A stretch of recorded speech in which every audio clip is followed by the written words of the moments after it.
आज हम शुरू करने जा रहे हैं पार्ट 1 प्राकृतिक वैद्य। ठीक है, हम आज शुरू करने जा रहे हैं कौन सा पार्ट? प्राकृतिक वैद्य। प्रकृति के ने हमारे उपयोग के लिए फूलता फलता वनस्पति जगत बनाया है। इस वनस्पति जगत का कोई भी पेड़ पौधा ऐसा नहीं है जो हमारे लिए किसी काम का ना हो। कई पेड़ पौधे हमें फल देते हैं तो कई फूल, और कई हमारे स्वास्थ्य की रक्षा करते हैं। प्रकृति ने, आपने देखा है, हमें इतने पेड़ पौधे दिए हैं और सारे हमारे क्या होते हैं, कुछ हमें फल देते हैं, कुछ हमें फूल देते हैं, और कुछ हमें क्या देते हैं, कुछ हमें स्वस्थ रहने की रक्षा करते हैं। ठीक है, ऑक्सीजन प्रोवाइड करते हैं। स्वास्थ्य रक्षा करने वाले पेड़ पौधे में तुलसी और नीम बड़े उपयोगी हैं। तुलसी का पौधा लगभग हर घर में पाया जाता है। जब हमें सर्दी जुकाम हो जाता है तो काली मिर्च के साथ तुलसी की 5-7 पत्तियां घोटकर पीने से सारा रोग दूर हो जाता है।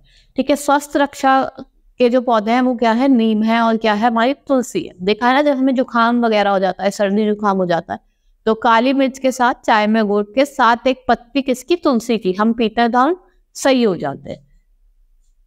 इनकी पत्तियों में रोग के कीटाणु के विश्व को दूर करने की शक्ति होती है, इसलिए भगवान के प्रसाद में तुलसी दल डाले जाते हैं। आपने देखा होगा, इनमें क्या होता है, कीटाणु से लड़ने की जो शक्ति होती है वो होती है। ठीक है, इसलिए आपने देखा होगा भगवान के प्रसाद में भी तुलसी के पत्ते डाले जाते हैं। ठीक है, इसलिए डाले जाते हैं।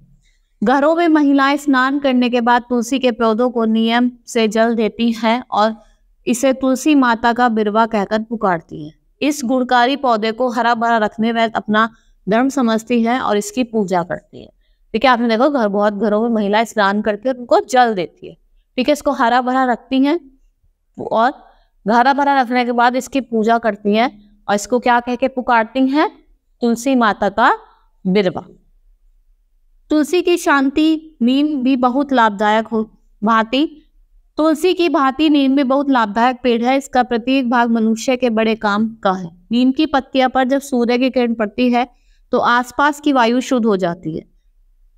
इसकी जीवन कोपला को चबाने या घोटकर पीने से खून साफ होता है। पत्तियों को पानी में उबालकर उस पानी से स्नान करने से चर्म रोग नष्ट होता है।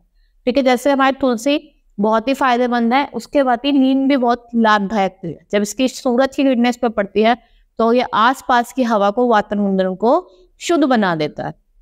ठीक है, और अगर हम इसकी जो नवीन कोपले होते हैं उसको चबाएं या धोकर पीने में डालें तो उससे क्या होता है? खून साफ होता है। ठीक है, इसकी पत्तियों को हम उबाल के पानी से अगर स्नान करें तो हमारे चर्म रोग में भी क्या होती है? फायदा करता है।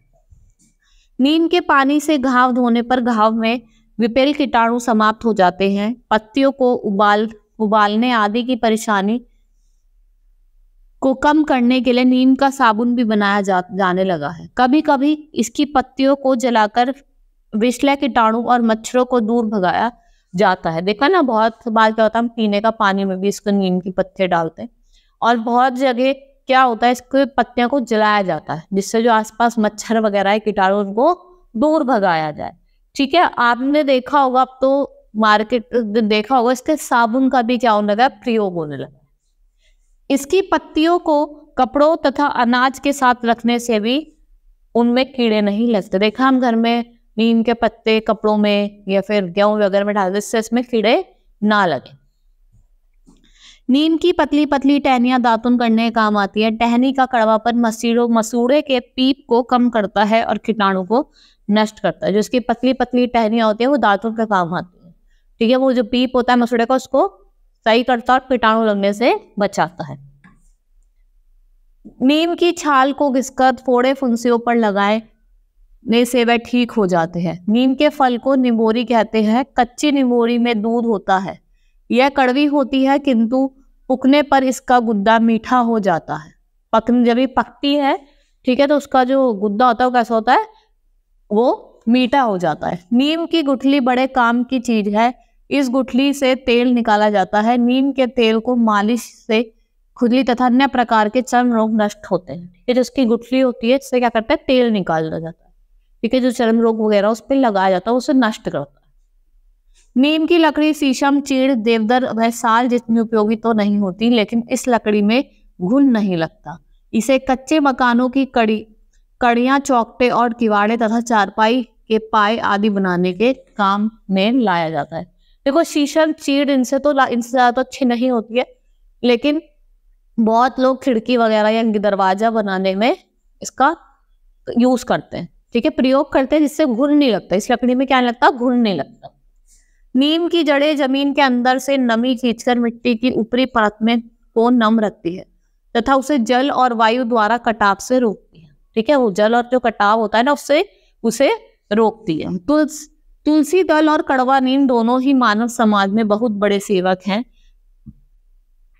इन्होंने यदि प्राकृतिक वैद्य कहा जाए तो कोई अतिशयोक्ति नहीं होगी, ठीक है। किसी बात की अगर अभी इसे प्राकृतिक वैद्य कहे तो ये किसी बात की क्या, किसी बात को बढ़ा चढ़ा कर कहना के, किसी बात को बढ़ा चढ़ा के कहने वाली बात होगी, ठीक है।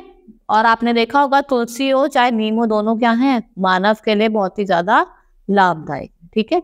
आज के लिए सिर्फ इतना ही। आपको ये पाठ समझ में आया होगा। धन्यवाद।